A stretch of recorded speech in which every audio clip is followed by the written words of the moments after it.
non pas parce que c'est un rituel chez nous et ici, mais parce que nous allons demander que ces quelques mots puissent être profitables d'une manière ou d'une autre pour chacun d'entre nous, que nous puissions en tirer un encouragement, une consolation spirituelle surtout. Voilà. Et puis dans cette prière que nous faisons, nous pouvons aussi porter voilà, vos intentions, je suppose qu'elles sont nombreuses, vous portez dans votre cœur surtout beaucoup d'intentions que nous confions au Seigneur par l'intercession de sa Mère, la Vierge Marie. Je vous salue Marie, pleine de grâce, le Seigneur est avec vous. Vous êtes bénie entre toutes les femmes, et Jésus, le fruit de vos entrailles, est béni. Sainte Marie, Mère de Dieu, priez pour nous pauvres pécheurs, maintenant et à l'heure de notre mort. Amen.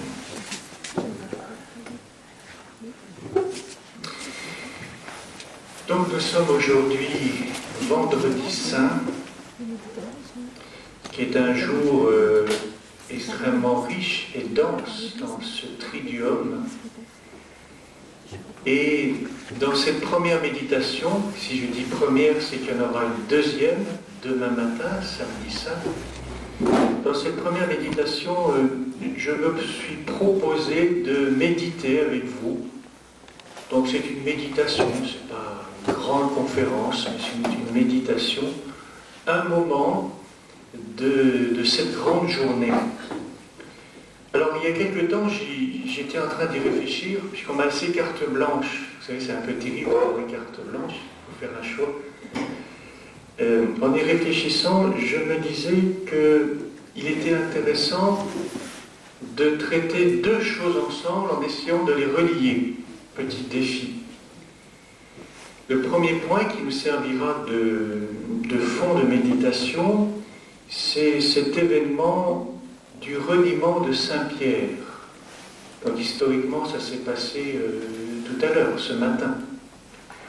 Et je voudrais le relier aussi à la question de l'Église, du mystère de l'Église, et d'essayer de voir avec vous comment ça peut s'articuler et aussi quel profit nous pouvons en retirer pour chacun d'entre nous. Déjà pour cette journée et peut-être plus largement. Alors, avant de lire ensemble ce texte, qui servira de base à notre méditation, peut-être quelques mots pour présenter cet événement du reniement de Saint-Pierre. Je dis un événement parce que nous allons voir que ça concerne bien sûr l'apôtre lui-même, mais aussi plus largement, qui vit plus largement l'Église, qui vit à ce moment-là quand même une heure assez difficile, et puis aussi notre chemin chrétien personnel. Alors je ne sais pas si vous vous situez à peu près où est-ce que nous sommes à ce moment-là. Nous sommes dans la maison de Anne, le beau-père de Caïphe, qui était le grand prêtre cette année-là, comme nous le rappelle l'évangéliste Saint Jean. Jésus a été arrêté quelques heures auparavant. Il a été conduit là les scribes et les anciens le rejoignent. On peut se demander, mais pourquoi on se trouve à cet endroit-là? Qu'est-ce qui se passe? Vous savez que la condamnation de Jésus va passer par en fait trois étapes assez distinctes, les unes d'entre elles, les unes par rapport aux autres.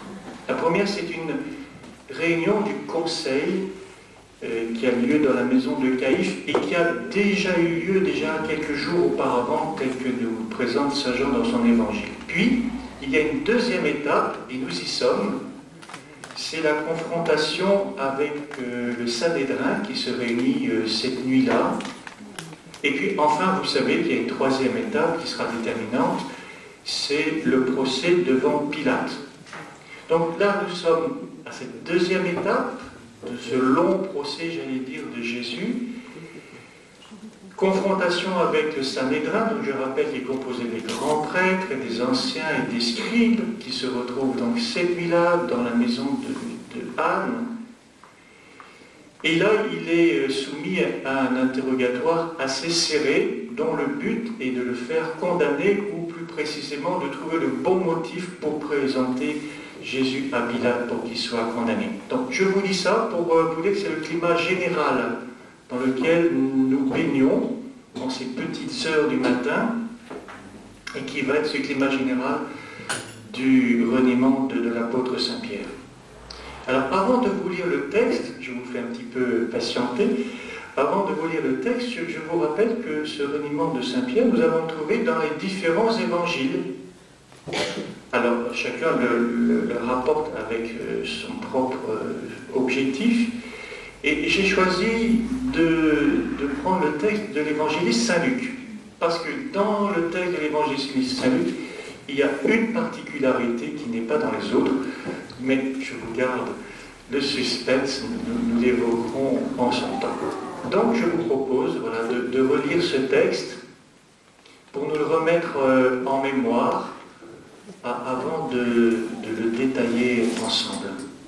Donc nous sommes dans l'évangile de Saint-Luc, nous sommes au chapitre 22, les versets 55 à 62. 22, 55, 62.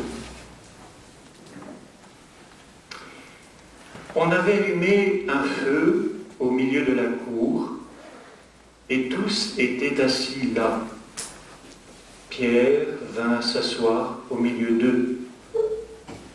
Une jeune servante le vit assis près du feu. Elle le dévisagea et dit, « Celui-là aussi était avec lui. » Mais il nia, « Non, je ne le connais pas. » Peu après, un autre dit en le voyant, « Toi aussi, tu es l'un d'entre eux. » Pierre répondit, « Non, je ne le suis pas. » Environ 1 heure plus tard, un autre insistait avec force, « C'est tout à fait sûr, celui-là était avec lui, et d'ailleurs, il est galiléen. » Pierre répondit, « Je ne sais pas ce que tu veux dire. » Et à l'instant même, comme il parlait encore, un coq chanta. Le Seigneur, se retournant, posa son regard sur Pierre. Alors Pierre se souvint de la parole que le Seigneur lui avait dite.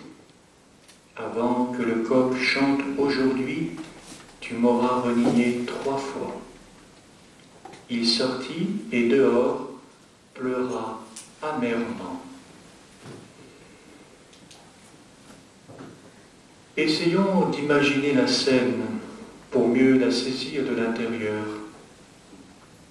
Il fait nuit, nous sommes dans l'enceinte de la maison du grand prêtre, non pas à l'intérieur où se déroule en ce moment même la confrontation de Jésus avec le Sanhédrin, non, nous sommes plutôt dans la cour à laquelle on accède par une petite porte qui donne sur la rue, comme nous dit Saint Jean dans son évangile, une cour qui est attenante à la maison.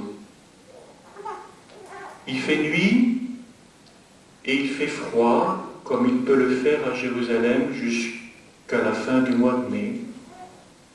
Ainsi, on a allumé un feu au milieu de la cour où tous ceux qui sont là viennent se réchauffer.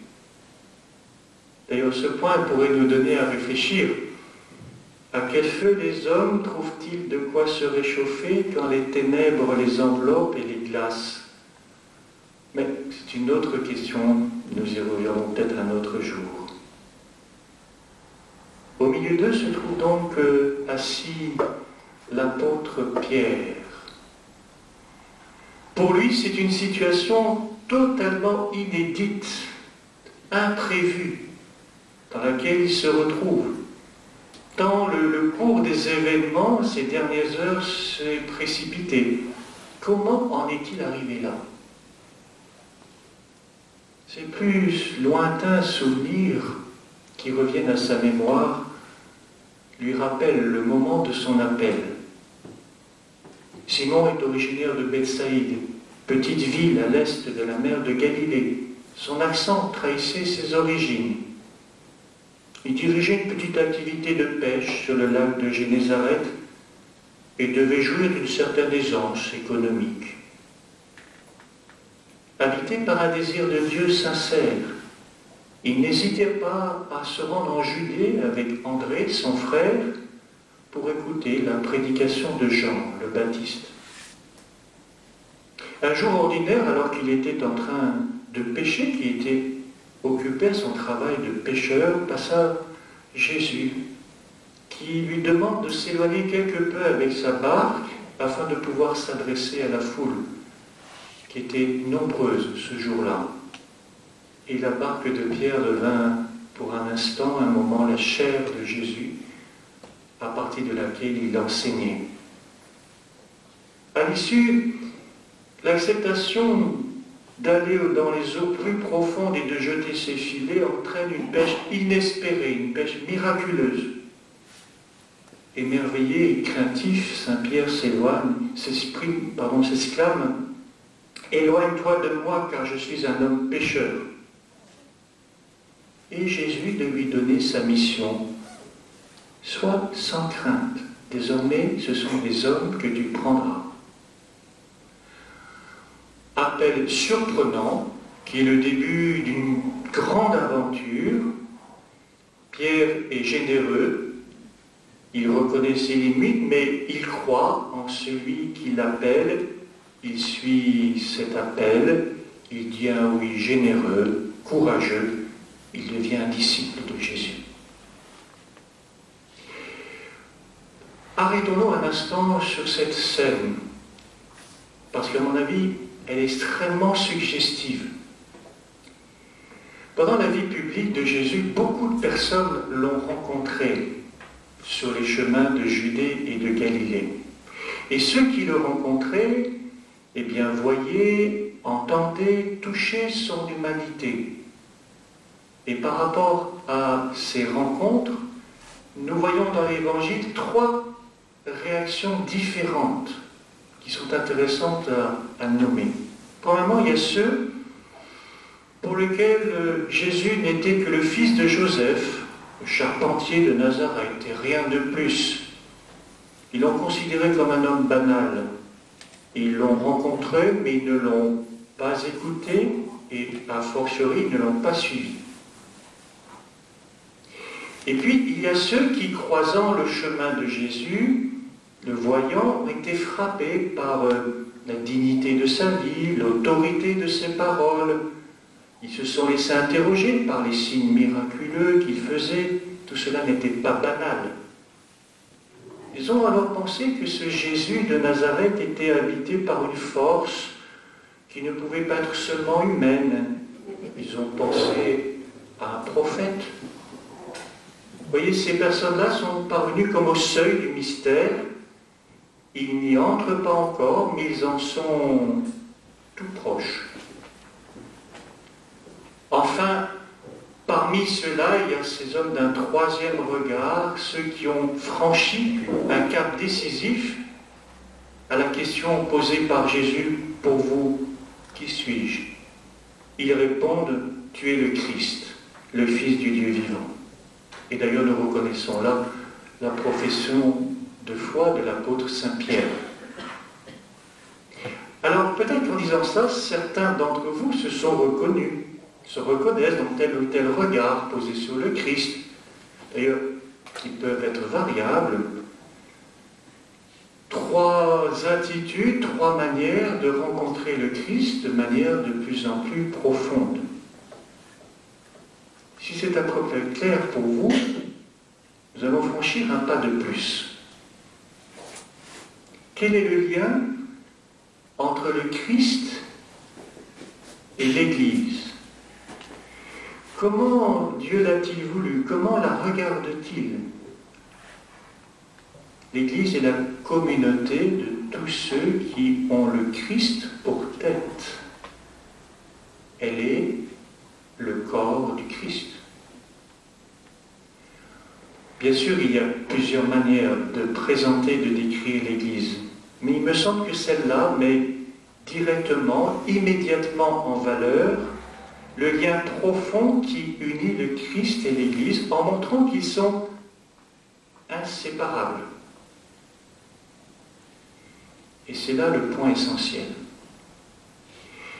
Pourquoi je vous dis cela? Parce que nous pouvons alors comprendre que nous approchons le mystère de l'Église de la même manière qu'on s'approchait de Jésus au temps où il marchait sur les routes d'Israël, à savoir on l'approchait par son humanité.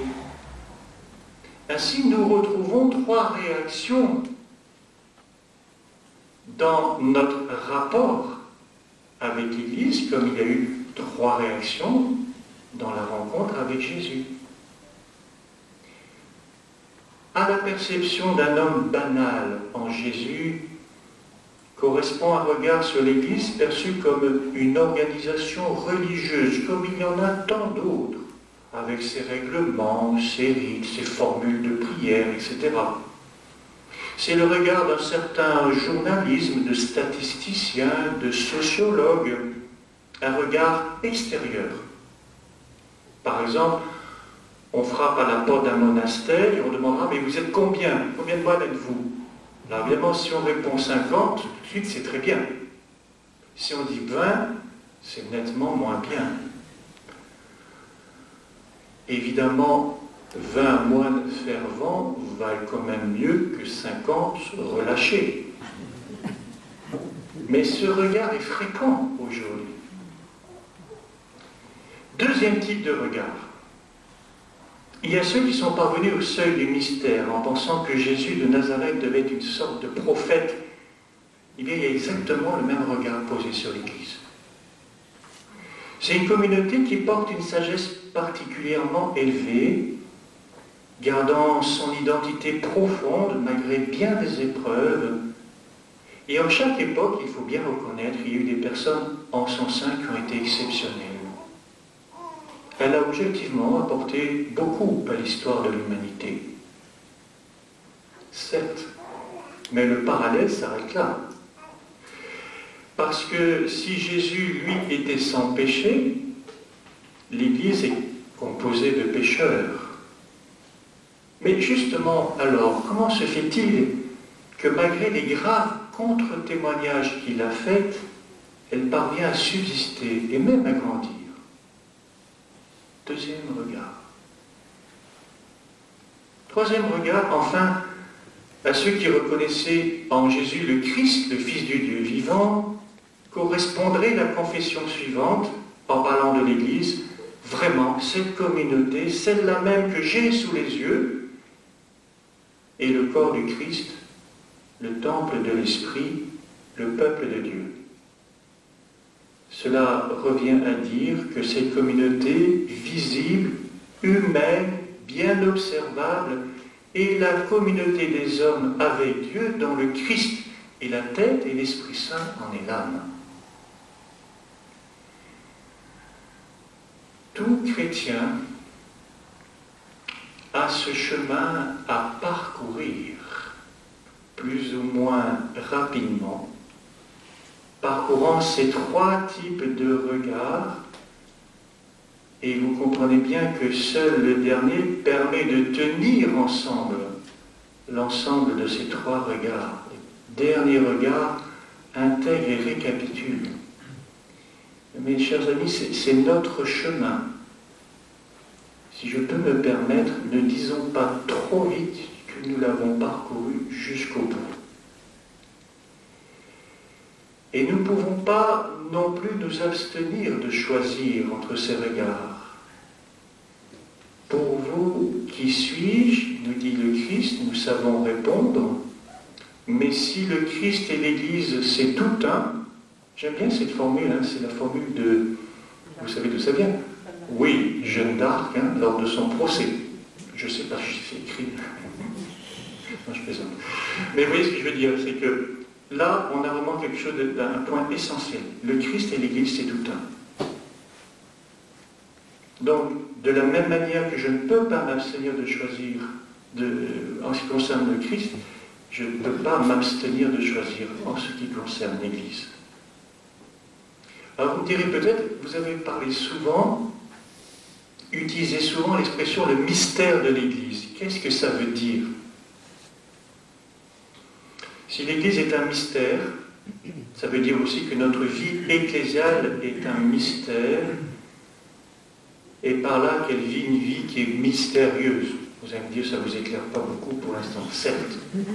Mais c'est pour dire que ça se décline. Par le baptême, nous avons été arrachés à un monde de ténèbres pour être précipités dans un monde d'une lumière aveuglante qui est celle de Dieu. Nous baignons dans la lumière divine et tout ce qui en nous et autour de nous n'est pas encore éclairé par cette lumière appartient encore à l'ancien monde, celui du péché. Ce monde de lumière de Dieu, on peut l'appeler un mystère. C'est le monde de Dieu, un monde tellement lumineux, vrai, pur, profond, que nous ne pouvons pas et nous ne pourrons jamais ici-bas en saisir toute la richesse. Ce n'est pas un manque d'intelligibilité qui fait le mystère, mais un excès d'intelligibilité. Vous savez, c'est un peu comme le soleil. Si on ne peut pas le regarder en face, ce n'est pas parce qu'il serait obscur, mais c'est que, au contraire, c'est parce qu'il est trop lumineux. Eh bien, l'Église qui est unie, très profondément unie au Christ, comme le corps l'est à la tête, eh bien, de cette Église, nous ne pouvons pas en avoir une saisie totale, parfaite, adéquate, parce qu'elle est en elle-même un mystère, une réalité extrêmement profonde, dans ce qu'elle est profondément. Mais, car il y a quand même un mais, même si nous ne pouvons pas la saisir, la comprendre totalement, ça ne nous empêche pas d'en vivre. Nous en vivons réellement, même si nous ne saisissons pas tout. L'Église n'est pas seulement une figure du royaume, un signe annonciateur, mais elle est déjà sa réalité dans le monde. Elle est déjà le lieu où la grâce du Christ est déjà féconde dans les cœurs. Revenons à notre texte. On avait allumé un feu au milieu de la cour et tous étaient assis là. Pierre vint s'asseoir au milieu d'eux. Une jeune servante le vit assis près du feu et le dévisagea et dit « Celui-là aussi était avec lui. » Mais il nia « Non, je ne le connais pas. » Qu'est-ce qui s'est donc passé? Jésus avait pourtant dit à ses apôtres « Tous vous avez succombé, car il est écrit « Je frapperai le pasteur et les brebis seront dispersées. » Et Pierre avait répondu « Même si tous succombent, du moins pas moi. Jamais je ne succomberai, jamais je ne te laisserai. » Et Jésus lui avait dit « En vérité, je te le dis, toi, aujourd'hui, cette nuit même, avant que le coq chante 2 fois, tu m'auras renié 3 fois.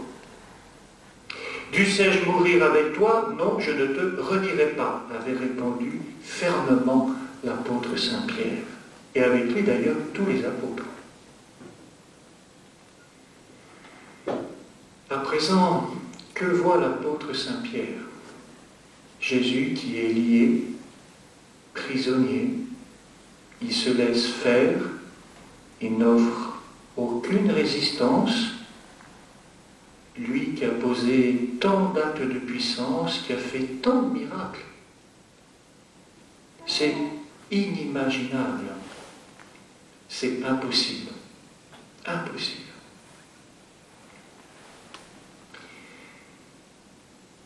La foi peut être comparée à un regard, précisément, à la vue de quelque chose. Et dans les évangiles, Jésus insiste beaucoup sur la qualité de notre voir, de notre regard. Cultiver notre foi, c'est lui permettre de franchir des étapes, de grandir. Et cela vaut, comme je l'évoquais il y a quelques instants, aussi pour le mystère ecclésial, le mystère de l'Église. Car il s'agit de comprendre de plus en profondeur ce mystère qui nous est donné, dans lequel nous vivons. Prenons un exemple. Je reviens dans la vie de l'apôtre Saint-Pierre. Vous vous souvenez quand il marchait sur les eaux, descendant de la barque, il marche là, sur les eaux à l'appel du Seigneur. Mais voyant, il s'agit bien d'une question de regard, mais voyant le vent, il prit peur. Commençant à couler, il s'écria « Seigneur, sauve-moi !» Pierre commence à enfoncer au moment où il perd de vue le Christ, accaparé qu'il est par son environnement immédiat, qui est le vent, l'eau agitée. Et le reproche du Seigneur va être immédiat et très net. Homme de peu de foi. Vous voyez, il s'agit d'une myopie spirituelle. Pierre voit trop court. Et ce qui raccourcit notre vue, notre regard, qui est la foi, est appelé là un doute. Pierre se met à douter. Eh bien, il en est exactement de même dans notre vie ecclésiale. Le mystère de l'Église est bien et bel incarné non dans une humanité immaculée, comme celle du Fils de Dieu, mais dans une communauté de pécheurs. Et c'est même d'ailleurs notre environnement immédiat. Ce qui apparaît en premier, ce qu'on voit le plus vite, ce sont les petits côtés, les faiblesses, les péchés des chrétiens qui nous entourent, des prêtres et des évêques. Or, tout baptisé possède aussi des grandeurs, des qualités d'âme qui contribuent à la beauté de la communauté à laquelle il appartient. Mais cela ne peut se voir qu'avec un regard de foi qui est toujours appelé à grandir.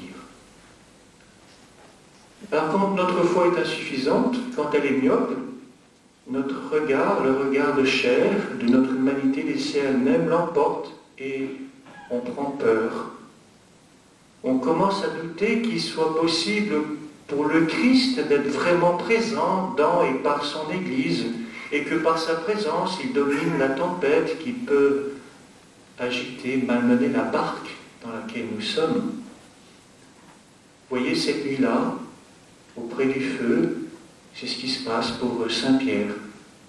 Son regard s'est obscurci, comme sur le lac de Génézareth, et il commence à s'enfoncer. Il coule. Avant de poursuivre, je voudrais faire une petite distinction qui me semble intéressante. La distinction qu'il y a entre l'épreuve et la tentation. Ce sont deux difficultés, j'allais dire, deux réalités de la vie spirituelle qu'il ne faudrait pas confondre parce qu'elles ne se traitent pas de la même manière. L'épreuve est une difficulté, je dirais, positive dans laquelle Dieu s'engage pour faire grandir l'homme. L'épreuve réussie apporte un plus-être, un mieux-être dans la ligne de la sainteté. Vous savez, c'est un peu comme un métal qu'on éprouve pour voir quelle est sa résistance, sa solidité. Une fois qu'on l'a trouvé bon, qu'on l'a éprouvé, on l'approuve. Le résultat est positif. La tentation, c'est autre chose. C'est une difficulté, j'allais dire, négative, à laquelle il faut résister, parce que si l'on tombe dans cette tentation, elle nous fait tomber, c'est-à-dire qu'elle nous apporte un moins-être, un mal-être dans la ligne de notre sainteté. Quand vous lisez dans la Bible, quand nous lisons dans la Bible que Dieu éprouve Israël, par exemple, Dieu n'est pas présenté comme un tyran sadique, mais comme un père. Et alors le vrai sens de l'épreuve, c'est celui d'une éducation, d'une pédagogie, de l'expression d'un amour paternel qui n'a de cesse de conduire son fils, son enfant, à la perfection. Un exemple concret, ou encore plus concret si vous voulez. La mère qui apprend à son enfant à marcher. lui présente quelque chose d'extrêmement difficile et rebutant. Donc, je suppose que toutes les mamans, vous avez fait, les papas, vous avez fait cette expérience-là. Et pourtant, il en va du développement de l'enfant. Alors ça ne va pas sans larmes quitter les bras de sa maman pour se risquer là à marcher, c'est pas si simple. Et pourtant, c'est cela qu'il faut faire. Mais le Seigneur fait pareil avec nous. Simplement, dans la pédagogie divine, le Seigneur donne deux éléments que nous ne devons jamais oublier. D'une part, c'est que nous autres, les êtres humains, nous ne sommes pas des anges. Ça nous l'avions déjà remarqué, mais nous avons été créés dans le temps. Et nous avons besoin de temps pour acquérir la perfection. Cela se fait progressivement. D'ailleurs, vous avez remarqué que souvent, une cause de découragement dans notre vie chrétienne, c'est ça, c'est qu'on se dit, j'avance pas. Tout se fait avec temps, par étapes successives, j'allais dire soigneusement organisées par le Seigneur, ce qui fait que le temps n'est pas un ennemi qui use et finit par détruire tout ce qui peut toucher, mais au contraire, une donnée essentielle de notre condition terrestre, fondamentalement bonne. Nous sommes des êtres dans le temps. Deuxième élément qui rentre aussi que le Seigneur prend en compte dans sa pédagogie divine, là il s'agit d'un élément perturbateur, à savoir le péché dans notre vie. Le péché originel a blessé notre nature et nous rajoutons une couche, j'allais dire, par chacun de nos péchés qui ajoute du désordre. Alors ça veut dire quoi pratiquement? Ça se traduit dans notre cheminement par des refus, par de la lenteur, la peine à accomplir ce chemin, la douleur qui accompagne ce chemin. Un peu comme l'enfant qui résiste, qui pleure, qui ne veut pas se mettre en chemin, qui a du mal. Ainsi, notre péché entrave notre chemin. Ce qui veut dire que nous qui sommes tous engagés sur ce chemin de déploiement, d'épanouissement spécifiquement spirituel, cela se fait non sans effort, non sans lutte, non sans douleur. Qui ne l'a jamais expérimenté? Donc l'épreuve, pour revenir à ce point-là, l'épreuve dans notre vie spirituelle est le signe d'un pas à faire vers un plus de perfection spirituelle, un plus vers un vrai bonheur. Mais ce pas coûte, n'est pas aisé. Et si je dis cela, ça concerne aussi notre cheminement dans la vie ecclésiale, dans notre regard sur l'Église. Revenons à nouveau à Saint-Pierre, dans la cour du palais du grand prêtre, cette nuit-là. L'apôtre est là donc en train de se chauffer auprès du feu qui avait été allumé. Il a eu le temps de repasser dans sa mémoire toute son histoire, tissée avec Jésus, tout ce qu'il en a découvert, tout ce qu'il en avait espéré. Bien plus tard, c'est intéressant de faire le parallèle. L'apôtre Saint Paul en fera une splendide synthèse dans ce qui est désormais appelé l'hymne aux Philippiens. Le Christ Jésus, ayant condition de Dieu, ne retint pas jalousement le rang qu'il égalait à Dieu, mais il s'est anéanti, prenant la condition de serviteur, devenant semblable aux hommes. Toute une désappropriation, un dépouillement auquel le Fils de Dieu a consenti. Et bien de cela, l'apôtre Saint-Pierre s'en était fait le témoin. Rappelons-nous par exemple sa confession de foi à Césarée. « Tu es le Christ, tu es le Fils du Dieu vivant », avait-il dit. Pourtant, lorsque Jésus annonça sa passion à venir, Pierre s'était rebellé face à cette perspective. Et Jésus l'avait vigoureusement repris.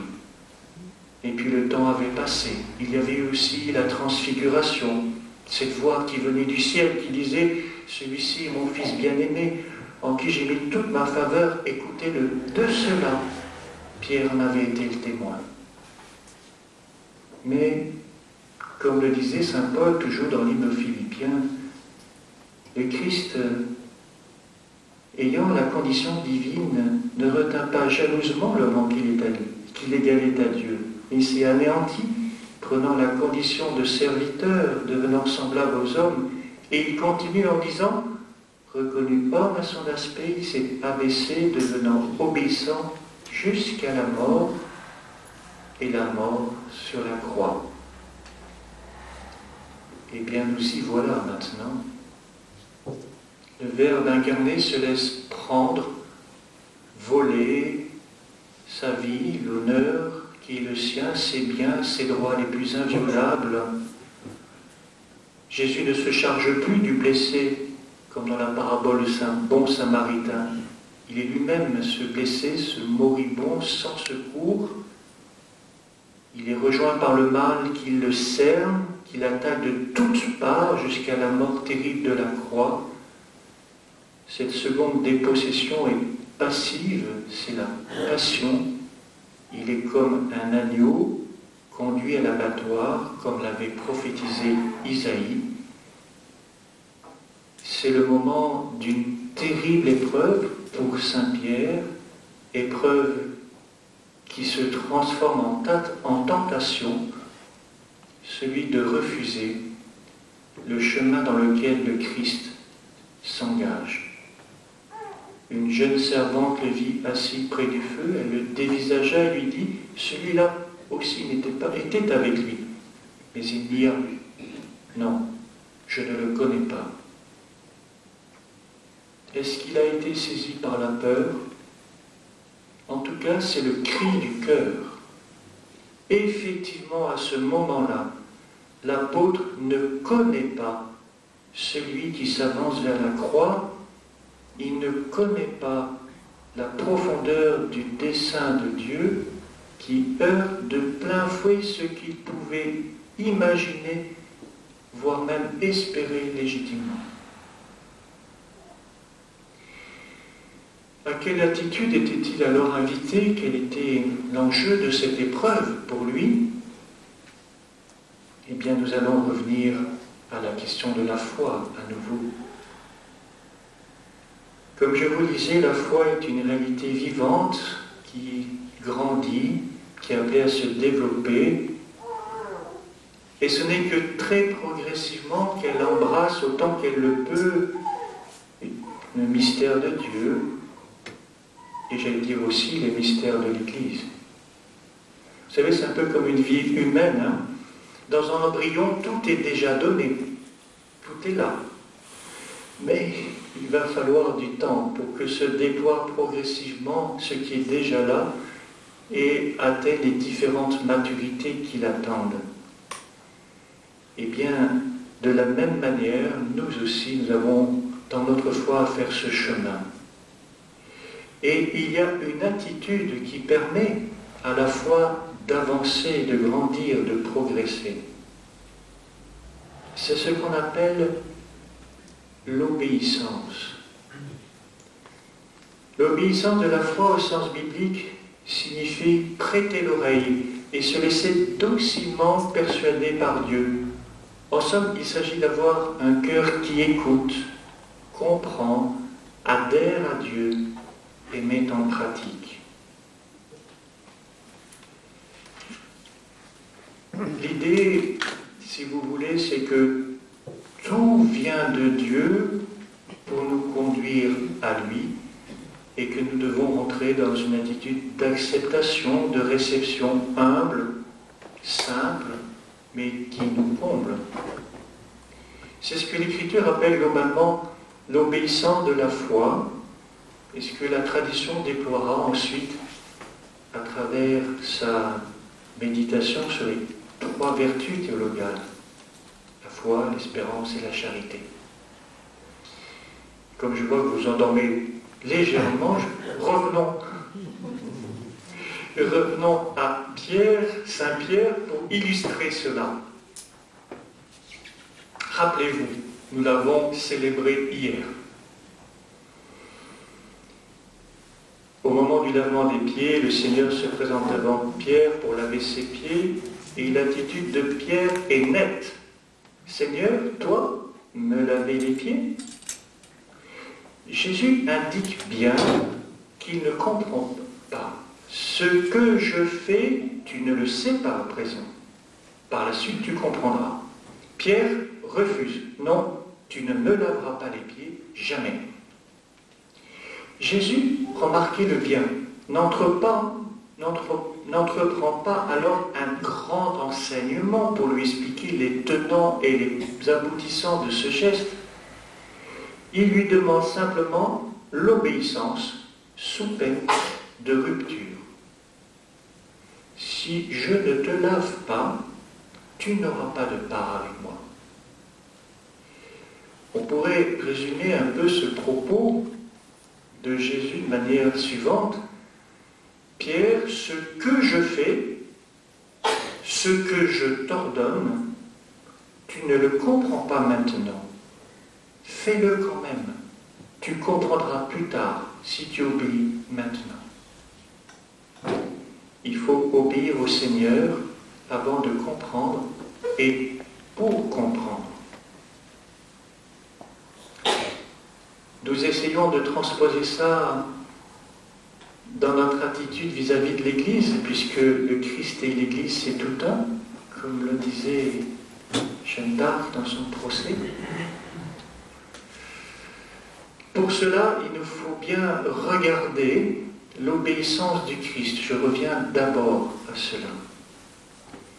L'obéissance du Christ est toujours une obéissance à une médiation qui se présente à lui. Le Christ a obéi à son Père à travers différentes médiations. Qu'est-ce que je veux dire par là?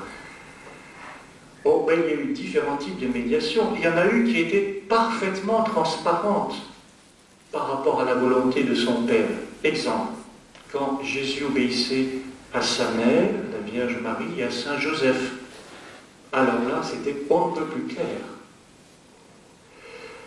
Jésus a aussi obéi à des médiations plus mélangées de clarté et d'ombre, comme le furent par exemple celles des autorités de son époque. Je cite ce que disait Jésus: « Faites tout ce qu'ils disent, mais ne faites pas ce qu'ils font. » Et puis, troisième type de médiation, il y a eu des médiations extrêmement opaques, c'est-à-dire très difficiles à comprendre.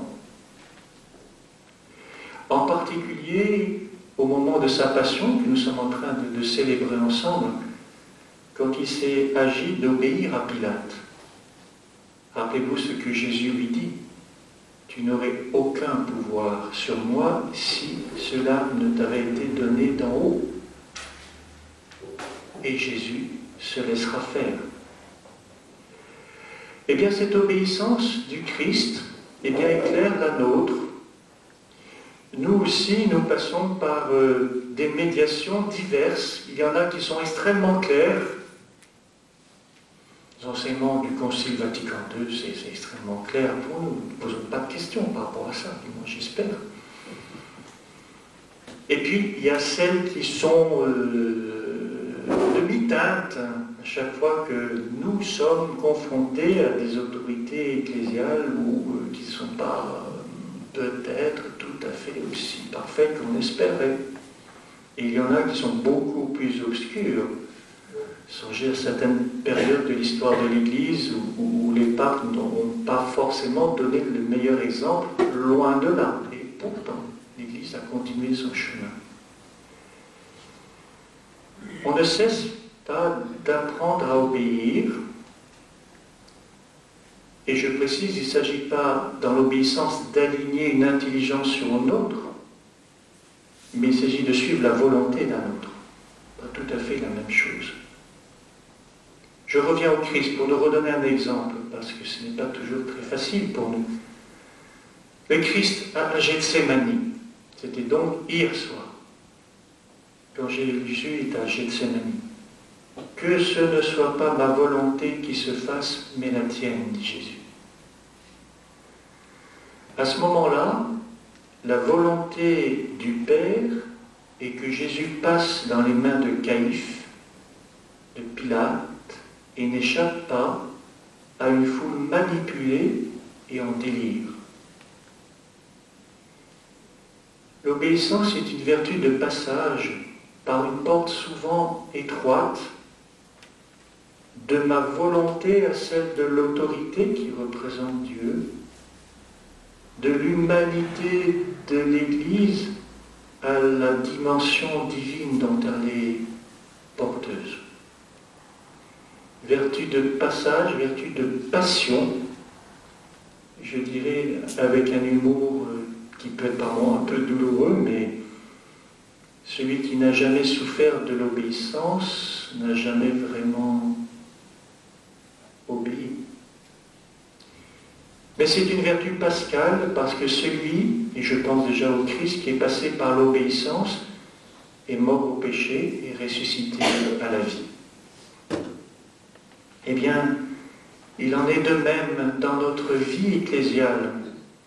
Nous sommes sans cesse invités à passer de l'aspect de l'humanité qui est le premier auquel nous nous heurtons dans la vie de l'Église, c'est-à-dire tous les signes, la vie de l'Église, les moyens de la grâce, etc., à la divinité de cette Église, car elle est sainte dans son être, à savoir la grâce dont tous ces signes, toutes ces réalités matérielles bien tangibles sont porteurs.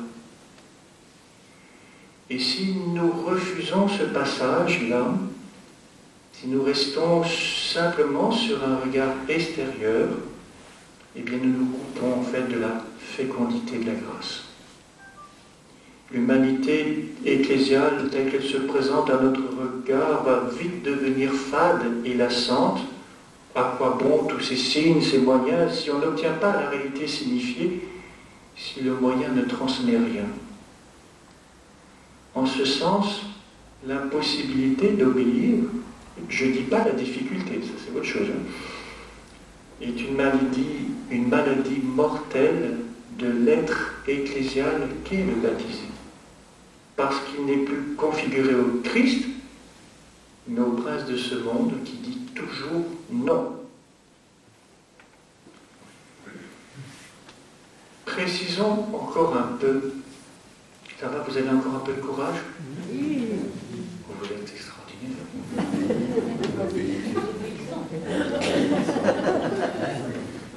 Je ne commente pas. L'obéissance, en même temps qu'elle éduque la volonté, a aussi une influence sur l'intelligence, en ce sens qu'elle fait grandir notre docilité. Alors, docilité, c'est une vertu de l'intelligence qui nous rend enseignables, aptes à saisir l'enseignement d'un maître. Et ces actes propres sont l'écoute attentive et perspicace. Si l'obéissance s'adresse à un chef qui commande pour le bien de la communauté, la docilité s'adresse à un maître qui enseigne. Le maître fausserait son enseignement en faisant appel à l'obéissance. Le maître doit convaincre et non vaincre. Le chef fausserait son commandement s'il voulait qu'on pense comme lui. Il ne peut demander que d'agir comme il l'a demandé. Alors il faut soigneusement le distinguer, et la difficulté, c'est que dans l'Église, ce sont les mêmes hommes qui sont à la fois chefs et maîtres, à savoir les apôtres et leurs successeurs, nos évêques. Ainsi, quand un évêque prêche, il enseigne, il a le droit à notre docilité. Quelquefois, on peut s'endormir, mais bon. Quand il prend une décision pastorale, il commande. Et il doit pouvoir compter sur notre obéissance. Et l'obéissance est souvent première parce que c'est elle qui nous fait sortir de nous-mêmes, en nous plaçant dans cette disposition fondamentale du chrétien qui est celle de suivre le Christ. Je ne sais pas si vous avez remarqué dans l'Évangile, le Christ se présente souvent d'abord comme un chef qui commande. La vocation de saint Matthieu, c'est « Viens, suis-moi ». C'est le commandement d'un chef. Et cet appel nous tire des ténèbres. Il est un ordre qui nous sort de nous-mêmes et qui nous empêche de faire simplement notre propre volonté. Ta vraie vie, elle n'est pas en toi, mais elle est dans le Christ. Alors en cultivant cette attitude fondamentale d'ouverture à autre chose que soi, on peut commencer à devenir docile, à écouter alors l'enseignement du maître qu'on a rejoint. Et vous remarquez que Jésus devient de plus en plus le maître qui enseigne et qui emporte l'assentiment de ses disciples.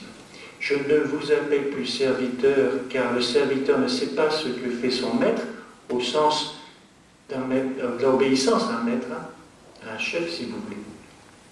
Je vous appelle mes amis parce que tout ce que j'ai entendu de mon Père, je vous l'ai fait connaître, sous-entendu, je vous en ai instruit. Vous voyez, on passe insensiblement du chef au maître.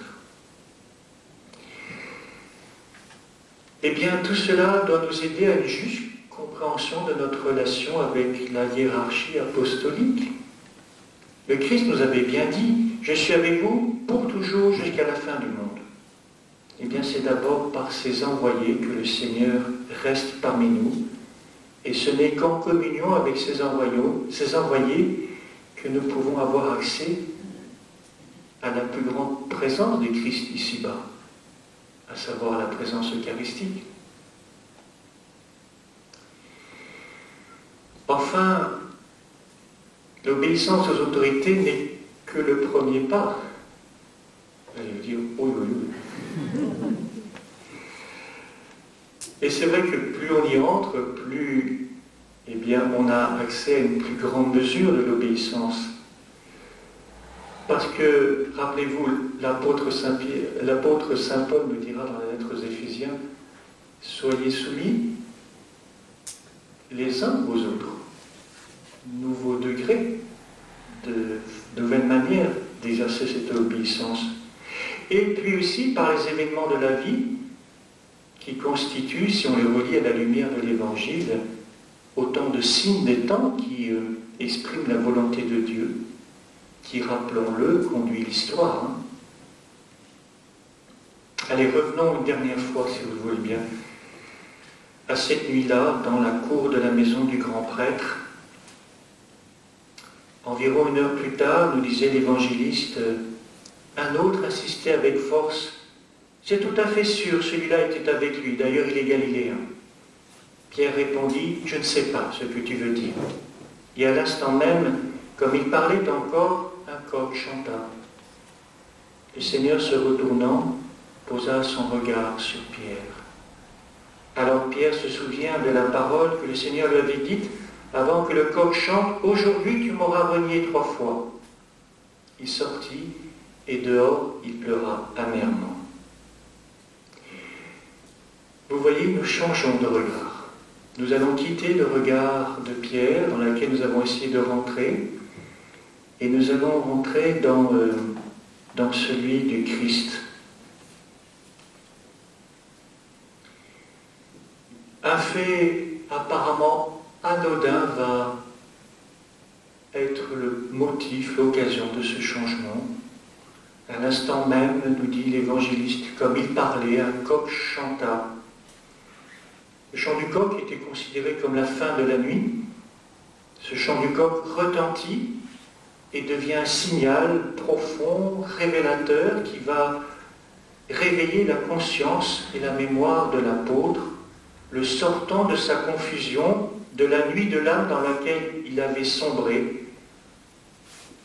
Il se souvient encore que maintenant, quelques heures auparavant, le Christ lui avait dit, il avait dit au Christ, pardon, Seigneur, avec toi je suis prêt à aller en prison et à la mort. Jésus lui avait répondu, il s'en souvient maintenant, je te le déclare, Pierre, le coq ne chantera pas aujourd'hui avant que toi, par 3 fois, tu es nié de me connaître. En même temps, lorsque ce coq chante, l'évangéliste nous précise très sobrement, et c'est la particularité, la très belle particularité du texte de l'évangéliste Saint Luc. Le Seigneur, se retournant, posa son regard sur Pierre. dans une grande bonté, Jésus a cherché à ce moment-là le regard de Pierre pour y plonger, pour plonger profondément dans son âme infidèle.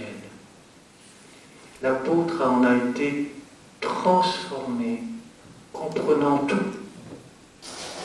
Sortant, il pleura amèrement. Il avait suivi Jésus avec élan. Il avait surmonté l'épreuve de la foi en s'abandonnant à lui. Vient maintenant où il a cédé à la peur, à la chute, il est devenu le traître. Il avait promis une fidélité absolue. Il connaît l'amertume et l'humiliation du reniement. Le téméraire apprend l'humilité à ses dépens. Pierre doit apprendre aussi à être faible et avoir besoin de pardon. Lorsque finalement son masque tombe et qu'il comprend la vérité de son cœur faible de pécheur croyant, il éclate en sanglots qui sont des sanglots de repentir libérateurs. Enfin le voile se déchire. Pierre commence à entrevoir dans les larmes que Dieu se révèle dans le Christ giflé, insulté, renié par lui, mais qui va pour lui mourir. Pierre, qui aurait voulu mourir pour Jésus, comprend maintenant qu'il doit laisser Jésus mourir pour lui. Pierre voulait enseigner son maître, il voulait le précéder. Au contraire, c'est Jésus qui va mourir pour Pierre. Pierre ne l'avait pas compris, ou il n'avait pas voulu le comprendre. Pierre est confronté maintenant à la charité du Seigneur, comprend enfin que lui l'aime et lui demande de se laisser aimer. Pierre se rend compte qu'il avait toujours refusé de se laisser aimer, qu'il avait toujours refusé de se laisser sauver pleinement par Jésus, et qu'il ne voulait donc pas que Jésus l'aime totalement. Comme il est difficile de se laisser aimer véritablement.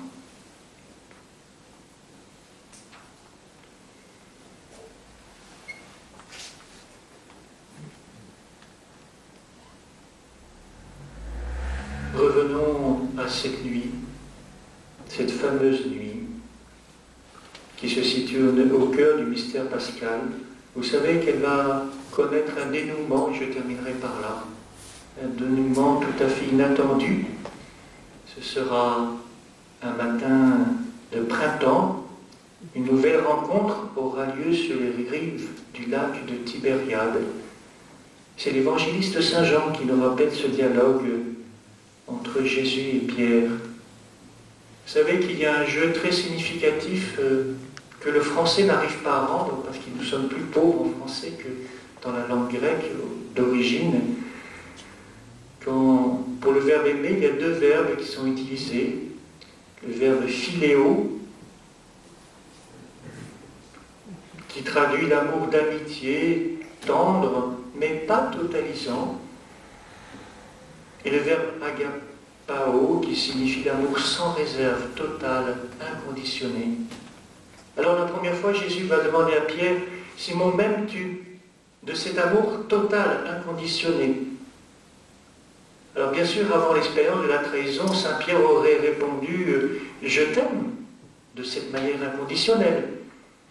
Maintenant qu'il a connu la tristesse amère de l'infidélité, le drame de sa propre faiblesse, il dit avec humilité, « Seigneur, j'ai beaucoup d'amitié pour toi. Je t'aime de mon pauvre amour humain. » Et bien le Christ va insister, « Simon, m'aimes-tu de cet amour total que je désire ?» Et Pierre va répondre de la même manière, avec son amour humain, « J'ai beaucoup d'amitié pour toi. » La troisième fois, Jésus dira seulement à Pierre, « Est-ce que tu as de l'amitié pour moi ?»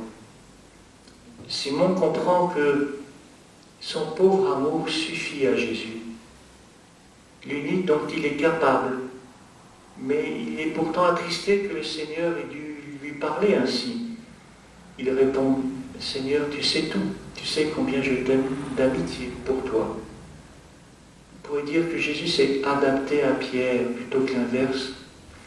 Et c'est cette adaptation qui donne l'espérance aux disciples qui a connu cette souffrance de l'infidélité. C'est de là que naît sa confiance, qui le rendra capable de suivre le Christ désormais jusqu'à la fin. À partir de ce jour-là, Pierre a suivi le Maître avec la conscience précise, douloureuse de sa propre fragilité. Mais cette conscience ne l'a pas découragé. Il savait qu'il pouvait compter sur la présence du ressuscité auprès de lui. De l'enthousiasme naïf de l'adhésion initiale, en passant à travers l'expérience douloureuse du reniement et des pleurs, Pierre est arrivé à mettre sa confiance en Jésus. Et de ce fait-là, il nous montre aussi le chemin pour nous qui partageons la même faiblesse. Et nous savons que Jésus s'adapte à notre faiblesse. Nous le suivons à notre pauvre capacité d'amour, mais nous savons que Jésus est bon et nous accepte ainsi. Ça a été un long chemin pour Pierre, pour qu'il devienne un témoin fiable. C'est aussi un long chemin pour chacun d'entre nous. Pierre se qualifiera lui-même de témoin de la passion du Christ et communiant à la gloire qui va se révéler. Évidemment, quand il écrit cela, il est âgé désormais, il est au terme de sa vie qu'il va sceller par son martyre. Il sera alors en mesure de décrire la joie véritable et d'indiquer là où on peut la puiser, à savoir dans le Christ, dans lequel on croit, que l'on aime avec notre foi faible mais sincère, avec notre fragilité. C'est pourquoi, aux chrétiens de la communauté auquel il écrit, et à nous ce matin encore, il peut nous dire, lui, que vous aimez sans avoir vu, en qui vous croyez sans le voir encore, vous tressaillez d'une joie inexprimable qui vous transfigure, car vous allez obtenir votre salut, qui est l'aboutissement de votre foi. Je vous remercie.